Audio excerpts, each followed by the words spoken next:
Good morning বন্ধুরা, কেমন আছো সবাই? আশা করি ভালো আছো। আজ ভোর থেকে আবারও শুরু করলাম আজকের ব্লগটি। ভোরবেলায় উঠে দেখি 4:30 বাজছে। আধ ঘন্টা লেটই উঠেছি। তারপর এত কাজ দেখে আমার আর মনে হচ্ছে না ঘুম থেকে উঠি, মনে হচ্ছে আবার গিয়ে শুয়ে পড়ি। তোমরাই দেখো, সকালে রোজ কত কাজ থাকে। সোফা দেখে তো মনে হচ্ছে এই ঘরে আর ঢুকবোই না।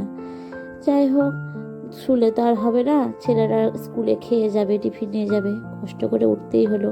তারপরে আজ সোমবার, ওই শ্রাবণ মাসের সোমবারের পুজোর জন্য আজকে পুরোহিতকে বাড়িতে ডেকেছি। তাই তাড়াতাড়ি তো কাজ করে নিতেই হবে। প্রথমে আমি সব গুছিয়ে নিয়ে ঠাকুরের তাকটা গুছিয়ে নিয়েছিলাম, গুছিয়ে নিয়ে বইয়ের তাকটা গুছিয়ে নিয়েছিলাম। তোমাদের বলেছিলাম না এই তাকগুলো খুব নোংরা হয়েছে, গোছাবো, তাই এগুলো সব গুছিয়ে নিয়েছিলাম। সকালবেলায় এগুলো গোছানোর পর দেখছি প্রায় 5:30 6টা বেজে গেছে। দিয়ে আমি তাড়াতাড়ি করে আবার সোফা আর এই ঘরটা গুছিয়ে নিলাম। এগুলো গোছাতে গোছাতে আমি রান্নার দিকটা একটু এগিয়ে রেখেছিলাম কাজটা। যেমন ভাত চাপিয়ে নামিয়ে রেখেছিলাম, অর্ধেকটা করে নিয়ে তারপরে নামিয়ে রেখেছিলাম। এবার গরম হবে, তারপরে আরেকবার চাপাবো, তাহলে গ্যাসটা কম পড়বে আর ভাতটাও হয়ে যাবে। এই যে এই টিফিন কৌটোটা আমার ছেলে লেগে কালকে কিনে নিয়ে এসেছি। একটা টিফিন কৌটো কিনে এনেছি আর একটা জলের বোতল কিনে নিয়ে এসেছি।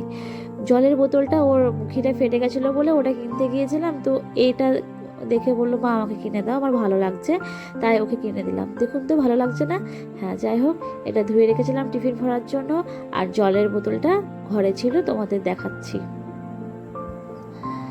এই যে এই জলের বোতলটা আমি নিয়ে এসেছিলাম।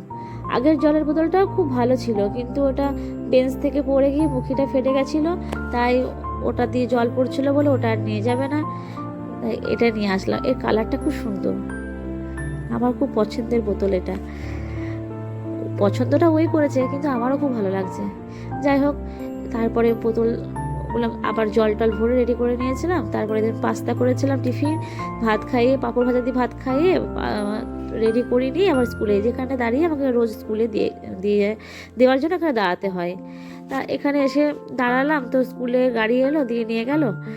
তারপরে বাড়িতে এসে স্নান করে তাড়াতাড়ি করে আবার ঠাকুর পুজো জোগাড় করতে হবে। আজ পুরোহিত মশাই এসেছে পুজো করার জন্য।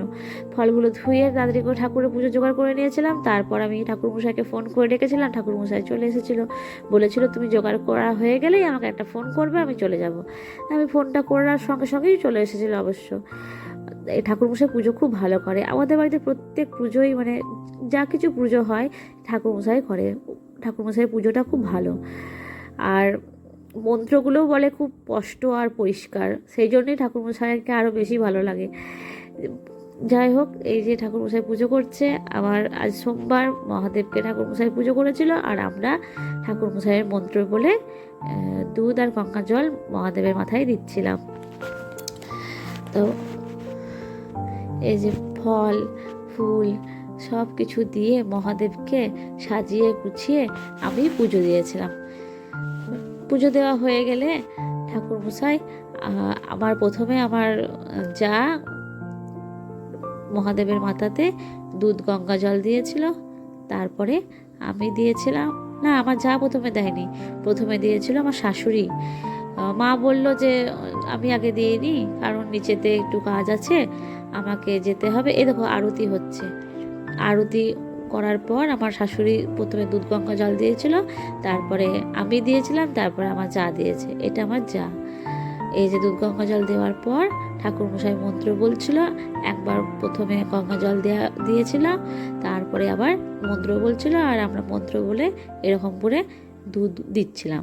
তারপর ঠাকুরমশাই আমাকে বলল যে দেওয়া হয়ে গেলে ঘর থেকে বেরিয়ে ঘরটা একটু লাগিয়ে দেওয়ার জন্য, কারণ ঠাকুর প্রসাদ ভোগ হবে সেই জন্য। তারপর ঠাকুরমশাই তুলসী তলায় এসে পুজো করে দিল। পুজো করে দেওয়ার পর ঠাকুরমশাই চলে গেছিলো, আর আমরা মহাদেবের পাঁচালিটা পরে নিয়েছিলাম। পাঁচালি পরে নেওয়া হয়ে গেলে আমাদের কাছেই একটা শিব মন্দির আছে, সেই শিব মন্দিরে আমরা জল ঢালতে যাব। ওখান থেকে চলে আসার পর আবার বাবা ভোলার বাড়ি যাব, মানে রুদ্রদেবের বাড়ি যাব, বাবার বাড়ি। ওখানে আজকে আমরা জল ঢালতে যাব। এই দেখুন, আর একবার দেখে নিন আমার মহাদেবকে। হ্যাঁ, এই ফুলটা দিয়ে সাজিয়েছিলাম বলে খুব ভালো লাগছিলো। এটা আমার গাছেরই ফুল, আপনাদেরকে তো আগেই দেখিয়েছিলাম। এই যে পুজোর জোগাড় করে নিচেতে রেখেছিলাম।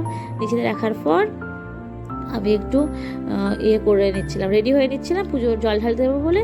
এই যে যাচ্ছি এবার জল ঢালতে, ওখানে গিয়ে দেখি ভীষণ ভিড়। অনেকক্ষণ বসে থাকার পর একে একে সবাই ঢালছিল। এই কাকিমা ঢালার পরেই আমরা ঢেলেছিলাম, কিন্তু জায়গাটা খুব ছোট তো, তাই কাকিমা ঢালছিল সেটাই একটু আপনাদেরকে দেখিয়ে দিয়েছিলাম। আমাদের সময় আর ভিডিও করা হয়নি। তারপরে ওই কালী মন্দিরে প্রণাম করে আমরা বাড়িতে গিয়ে আবার ফল আর জল, দুধ গঙ্গা জল নিয়ে বাবার বাড়ি এসেছিলাম। এটা হচ্ছে আমাদের বাবা ভোলার বাড়ি।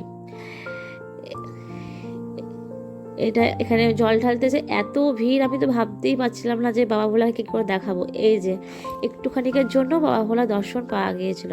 আমরা জল ঢেলেছি ঠিকঠাক, কিন্তু ভিডিও করতে পারবো ভাবিনি। যাই হোক, জল টল ঢেলে ধূপকাঠি প্রদীপ দেখিয়ে আমরা আবার বাড়ি চলে এসেছিলাম। বাড়ি এসে শ্রাবণ মাসে তো আমি সেরকম কিছু খাই না, একটু ফল আর ঠাকুরের প্রসাদ খেয়েই থাকি।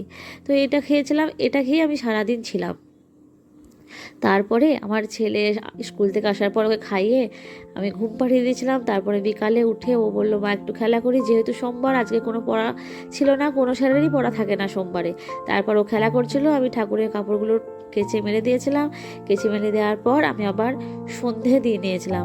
ঠাকুরের সন্ধে যখন দিচ্ছিলাম তখন আমি ভাবলাম তাড়াতাড়ি সন্ধে দিয়ে চলে যাব। তো আমার ছেলে আমার কাছে এসে বলল, মা তুমি তো সবাইকে সকালের পুজো দেখিয়েছো, তুমি তো আর সন্ধে দেওয়া দেখাওনি, তো তুমি সন্ধে দাও, আমি একটু ভিডিও করে নিচ্ছি, এটা তোমার ব্লগে দেখাবে।